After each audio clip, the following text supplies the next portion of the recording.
नमस्कार, मैं हूं B D Agarwal, chartered accountant. हम चर्चा कर रहे हैं फाइनेंस एक्ट 2024 के थ्रू जो प्रमुख अमेंडमेंट हुए उनके बारे में। अभी पिछले वीडियो में हमने चर्चा की थी सर्च एंड सीजर की, सर्वे की। आज हम चर्चा करेंगे सेक्शन 131(1) एंड सेक्शन 131(1)(a। ये दो सेक्शन हैं जिसके थ्रू डिपार्टमेंट एसएससी से इंफॉर्मेशन कलेक्ट करता है। तो ये दो नोटिस हैं 131(1) एंड 131(1)(a। इनका ऑब्जेक्ट क्या है? इनका ऑब्जेक्ट है discovery and inspection, enforcing the attendance of any person including any officer of a banking company and examining him on oath, compelling the production of books of accounts and other document, issuing commissions। तो इस section के तहत जो section 131(1) है और 131(1)(a, the department जो है information collect करता है। और इंफॉर्मेशन कलेक्ट करने के लिए ये सेक्शन है जिसके थ्रू एसएससी को फोर्स करता है इंफॉर्मेशन देने के लिए, बुक्स ऑफ अकाउंट को प्रोड्यूस करने के लिए और किसी थर्ड पार्टी को भी इंफॉर्मेशन देने के लिए। इसमें पावर है इशूइंग कमीशन आल्सो, मतलब डिपार्टमेंट को ऐसा लगता है कि इंफॉर्मेशन कलेक्ट करने के लिए कोई कमीशन अपॉइंट किया जाए और वो किसी के घर जाकर इंफॉर्मेशन कलेक्ट करे तो वो कमीशन भी अपॉइंट कर सकता है। तो ये 131 और 131(a) के अंदर डिपार्टमेंट का ऑब्जेक्ट है जिसके थ्रू डिपार्टमेंट इंफॉर्मेशन कलेक्ट करता है। अब सवाल यह है कि ये 131(1) और 131(1)(a) कौन इशू कर सकता है? 131(1)(a, 131(1) 131(a) ये जो नोटिस है वो आपका असेसिंग ऑफिसर इशू करेगा। असेसिंग ऑफिसर का मतलब यह है कि जो आपका कर निर्धारण कर रहा है, जिस पर आपका असेसमेंट होता है, और इसकी ज्यूरिडिक्शन में, कर निर्धारण की ज्यूरिडिक्शन में चीफ कमिश्नर से लेकर असेसिंग ऑफिसर तक आते हैं। इसके अंदर डिस्प्यूट रिजोल्यूशन पैनल भी आता है। तो ये इसके अंदर assessing officer, assistant director, deputy director, joint commissioner, commissioner appeal, commissioner, principal commissioner, chief commissioner, principal chief commissioner and dispute resolution panel, ये सभी आते हैं जो आपको सम्मन इशू कर सकते हैं 131 के अंदर। लेकिन इसका उद्देश्य ये है कि जिनके यहाँ आपका कोई केस पेंडिंग है वही 131(1) के अंदर नोटिस इशू कर सकता है। तो इसमें ज्यूरिडिक्शन ऑफिसर कौन होगा? इसके अंदर ये इंपॉर्टेंट है, जैसे आप मल्टीपल बिजनेस कर रहे हैं, आपकी फैक्ट्री हिमाचल में है और आपका रजिस्टर्ड ऑफिस दिल्ली में है, तो जो आपका असेसिंग ऑफिसर है और असेसमेंट दिल्ली में होता है तो उसकी ज्यूरिडिक्शन डुअल है। डुअल कैसे है जी? दिल्ली में भी आपके पास वो सम्मन इशू कर सकता है और आपकी हिमाचल की फैक्ट्री के लिए भी सम्मन इशू कर सकता है। जबकि हिमाचल में जो आपकी फैक्ट्री है तो वहां का जो कमिश्नरेट है वो आपको जो फैक्ट्री से रिलेटेड मैटर है उसमें सम्मन इशू कर सकता है। तो इस तरीके से यदि आपके मल्टीपल बिजनेस है तो डिफरेंट कमिश्नरेट आप पर डिफरेंट ज्यूरिडिक्शन में हो सकता है। तो जैसे मैंने पहले बताया था कि इसका ऑब्जेक्ट क्या है और पावर क्या है।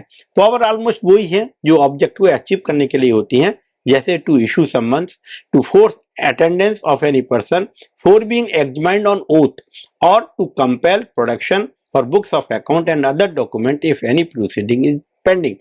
जो मैंने सर्वे में जब बात की थी, सर्वे में जो स्टेटमेंट रिकॉर्ड होता है वो स्टेटमेंट ओथ पे नहीं होता, लेकिन यहाँ जो स्टेटमेंट रिकॉर्ड होगा वो ओथ पर होगा। तो ये 131 का जो डिफरेंस है वो बहुत इंपॉर्टेंट है। During the survey the notice is issued under section 1, the statement can be recorded on oath if not notice issued under section 131, but in case of survey the statement will not be recorded on oath। अब दूसरा जो अभी मैंने जिक्र किया था, सम्मन under section 131(1)(a, 131(1)(a और 131 में फर्क क्या है? 131 आपका ज्यूरिडिक्शन ऑफिसर इशू करेगा, 131(1)(a वो भी व्यक्ति इशू कर सकता है जिसके अगेंस्ट आपका कोई केस पेंडिंग नहीं है। अर्थात जैसे इन्वेस्टिगेशन में है, इन्वेस्टिगेशन के बिंग के अगेंस्ट आपका कोई भी मैटर पेंडिंग नहीं है, लेकिन इंफॉर्मेशन कलेक्ट करने के लिए वहां से नोटिस इशू किया जा सकता है, और इसके ऑब्जेक्ट वही हैं जो मैंने 131 के केस में बताए थे। अब इशू आता है कि इन किस सर्कमस्टांसेस में ये नोटिस इशू किए जा सकते हैं। तो सामान्यतः ये देखा गया है कि ये जो स्टेप है वो जब लिया जाता है जब डिपार्टमेंट को इस बात का अप्रेंशन होती है कि असेसी अपनी सही इनकम को डिक्लेयर नहीं कर रहा। तो it is one step towards search and seizure, और इसके थ्रू आपकी सारी इंफॉर्मेशन इकट्ठी की जाती हैं, और इंफॉर्मेशन डिपार्टमेंट को यदि ठीक लगती हैं तो उसके बेसिस पर सर्च एंड सीजर भी हो सकता है। इसके अंदर जो पावर है असेसिंग ऑफिसर की या इन्वेस्टिगेशन ऑफिसर की, वो वही हैं जो कोड ऑफ सिविल प्रोसीजर 1805 में हैं। तो इसलिए ये बड़े इंपॉर्टेंट नोटिस हैं, और इनको इसकी कंप्लायंस करना बहुत जरूरी है। इसकी कंप्लायंस ना करने से डिपार्टमेंट में टेक द एडवर्स व्यू। अब डिपार्टमेंट जो नोटिस इशू करता है उसको क्या प्रिकॉशन देखनी होती है नोटिस इशू करने से पहले, क्योंकि it is very important notice and it affect the liberty of the assessee. तो इसमें जो प्रिकॉशंस हैं वो हैं, issuing the authority should ensure due care and application of mind, otherwise it violets the very foundation, and it should not be issued mechanically and in routine manner, and no phishing investigation should be made, and no robbing inquiry should be made. So this is one of the issue. Before issuing the notice, the department should keep in the mind. The other issue is the validity of the summons. It should be contain the required information. Suppose you are issuing the notice but you are not asking any information, then this notice will not be valid. Sometimes the investigation wing has prepared a performa of the information, and cut and paste notices are sent. So it is need to prepare the notice tailor wise means assessee wise, और जो उससे relevant information नहीं है वो उनको काटना चाहिए। और पर्सनल अटेंडेंस जब भी एनफोर्स करनी चाहिए जबकि उसको पर्सनल जरूरी है। यदि इंफॉर्मेशन ही कलेक्ट करनी है तो इंफॉर्मेशन ऑथराइज पर्सन के द्वारा कलेक्ट की जानी चाहिए। यदि सम्मन विटनेस को इशू किया गया है तो विटनेस के केस में पर्सनल अटेंडेंस की दरकार नहीं होनी चाहिए। इन पर्सनल डिपोजिशन जरूरी नहीं है, वो ऑथराइज रिप्रेजेंटेटिव के द्वारा भी किया जा सकता है। बहुत सारी इंफॉर्मेशन सर्वे के द्वारा, जब सर्वे होता है तो जनरली पहले देखा गया था कि सर्वे होते ही एक नोटिस 131 का असेसी को दे दिया जाता था और उसके अंदर असेसी को बुला लिया जाता था।